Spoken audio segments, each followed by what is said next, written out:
Good morning, everyone. I'm Charlie Craven, and today I have sort of a forgotten fly. And some of you guys my age, maybe a little older, might recognize this, but I bet a lot of you young guys have never seen anything like this before.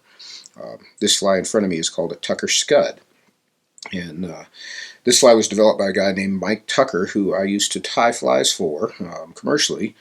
Um, Back when I was not even old enough to drive. So I don't know, 1984, 85, somewhere in there. Um, and this is a fly that is tied with a weave, and the weave is called a Potts weave from Franz Potts. Um, and this is sort of fallen out of favor these days. Not a lot of guys know how to do this one. But as you can see, that's a pretty darn realistic scud. And I'll tell you, in the day, there was nothing else like it. And there still isn't. So kind of cool. But I'm going to show you how to tie this. Gosh, it's not a complicated tie, but learning the weave is maybe a bit more complicated. So I'll try to walk you through it as best I can. Now, keep in mind, I tie left-handed, and I'm going to try to do some over-the-shoulder shots here as well to kind of feed into this, just to make it a little bit more clear. But I'll do my best to get this across to you, and let's whip one up. So I'm going to start with the Tiemco 2487. I'm going to tie a size 14 for you here. And obviously scuds can be tied in, whatever size or color you want to tie your scuds in. Now the thread I'm going to use on this is Magpie Materials 72 denier. I'm just going to use white. I'm going to use some markers to kind of color it up, but I like the white because it can take the markers and I can sort of model up the underbody. You saw the little egg sac that I drew in there. That's just with the marker. So I'm going to show you how we go about doing that. But I'm going to start this white thread just behind the hook eye. And I'm going to try to keep it really nice and flat. And this is one of the things I like about the Magpie thread, is it lays really, really flat. So I'm just going to make a nice even thread base just down around the apex of the bin there. And then I'm going to select a Mallard flank feather, in this case dyed olive. And you can see that feather's not a particularly great one. It's got a lot of broken tips. Not a big, huge deal, because what I want to do is take a sparse clump of this, and I kind of try to get them a little bit even, but I don't worry about it being exactly even. I'm going to peel that clump off, and I'm going to kind of roll it in my fingers a bit to get those fibers sort of splayed out. I want, what would be a messy tail on any other fly that you did, and I'll just thumbnail out those extra long ones. I might even rag this up a bit, and I only am doing this because as I look at the finished fly, I like that little bit of ragged antenna. So I'm going to tie that in about a half shank long, and I kind of want it splayed out like so. So you can see they're not all exactly the same length, and they're sort of splayed up. And I'm going to wrap forward over the butt ends of that antenna clump or tail on the fly to just short of the hook eye, and I'll trim those out. I'm going to bring my thread back to, just short of the midpoint. And for the body on this, I'm going to use micro tubing. Now, Mike Tucker, back in the day had some stuff called Liquilace that was probably the predecessor to micro tubing. But micro tubing or midge tubing, either one will work for this. Micro tubing seems to work nicer. It gives you a little bit denser weave, gives you a little bit heavier legs. But what I've done here is I'm going to cut the end of this to an angle. So I'm just going to hold my scissors at an angle and cut that tip at an angle. I want to tie it in long side down here. I drank too much coffee this morning. There we are. All right, so I'm going to get this caught, and I'm going to wrap back over it, right up to the base of the tail. And I'm going to stretch it down pretty tight as I wrap over it. And again, trying to keep that thread very flat as I go. And then I'll just clip that in my material spring. Now, the legs are Ostrich Herl. So this is just an olive Ostrich Herl. You want one that's fairly bushy, especially proportioned to the size of the hook. You can see the flues on that from that center stem, lined up with the hook gap, or almost to the hook point, maybe just a little short of that. I'm going to strip the butt end, so I've just got a little bit of bare stem there. I'm going to catch this on the underside of the hook, and then come forward again over that butt end. Now at this point I'm just going to build the taper with the thread, and this is where this flat thread really comes in nice. I want kind of a football shaped taper. I want it skinny at either end, but I want it fattest through the center.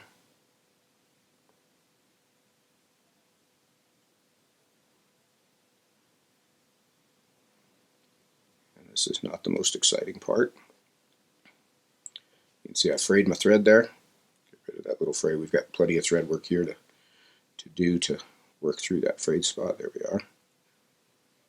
But I want to fatten this up through the center and smoothly taper it down on either end.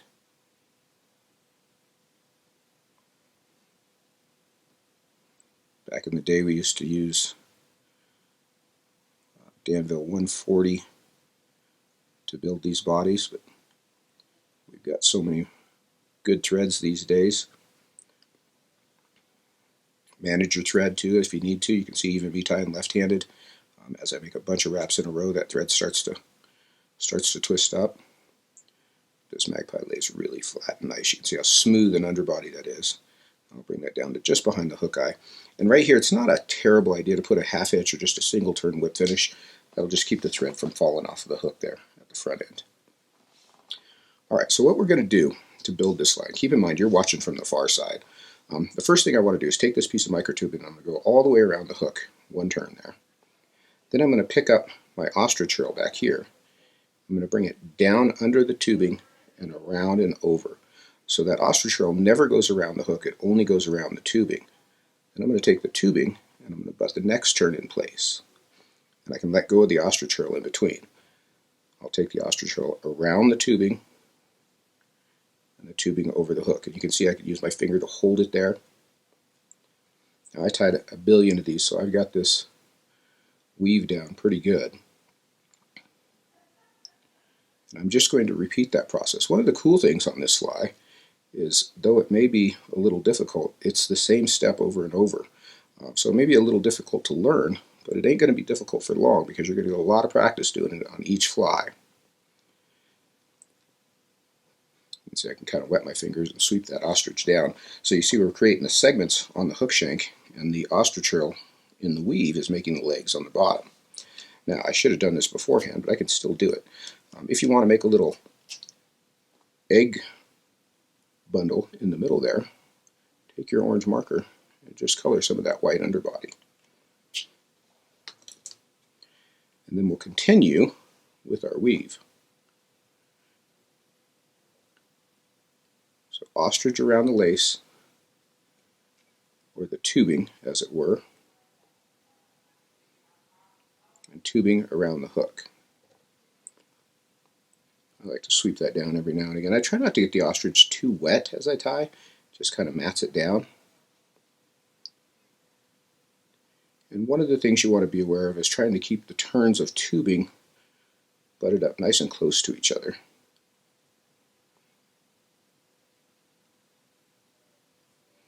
And a longer piece of tubing makes the job easier, just keeps it from tangling with the thread. You can see how I can sweep those down as we go. I think I've got room for one more.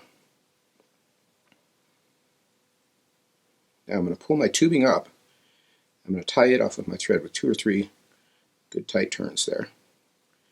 And I'm going to come in and trim that tubing out, give it a little stretch, trim it out, and then just build a smooth thread head, just a few turns to tie that off. And then I'll whip finish. I can clip that thread out of there. Now this piece of ostrich you can trim with your scissors, or you can just pull on it and it'll break off. Now at this point you've got a great view. That's a little twisted. It's usually toward your near side. What I'm going to do now is just kind of stroke and push that ostrich down under the hook, like so. What you're doing is just redirecting the filaments to the bottom side of the hook. And we've got pretty cool little scud. And you can see that didn't really take very long. Not a complicated fly, but awfully realistic. So now I'm going to take, this is a Copic pale olive marker, and I'm just going to use it to color the thread head.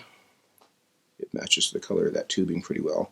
Now you can kind of darken up the top side, just run your marker up the top side and kind of give it a 3-tone if you like. And then this is probably where this all started for me. You guys know I always put eyes on my flies, and Tucker Scuds always had eyes on them. So just a fine tip Sharpie. I'm just going to put a little dot here at the bend on each side for the eye. And that, friends and neighbors, is a Tucker Scud. That's an old one, goes back way, way back. Mike is still around. I think he lives out in Oregon, I think is the last I heard from him. He had some pretty creative patterns, very creative tire, very innovative. And I learned a lot from him back in the day, and I still got it. I hadn't tied one of these in a long time. I sat down and I tied 4 of them this morning, and gosh, it comes right back. So that's kind of a cool one. If you haven't seen that one before, sit down and play with it. That's high mountain lakes and any of the tailwaters that have got scuds in them. That fly works, and god damn, it looks just like a scud, doesn't it? Obviously that orange egg sac is optional. You could do them in lots of different colors. Orange, olive, amber, grays, tans, all sorts of color variations available on that one. But pretty scud-like. There you go. That's why I'm the king. I'm the old guy now. I know all the old stuff and the new stuff. So there you go. Lucky you. Lucky me. Thanks for watching, guys. I'm Charlie Craven.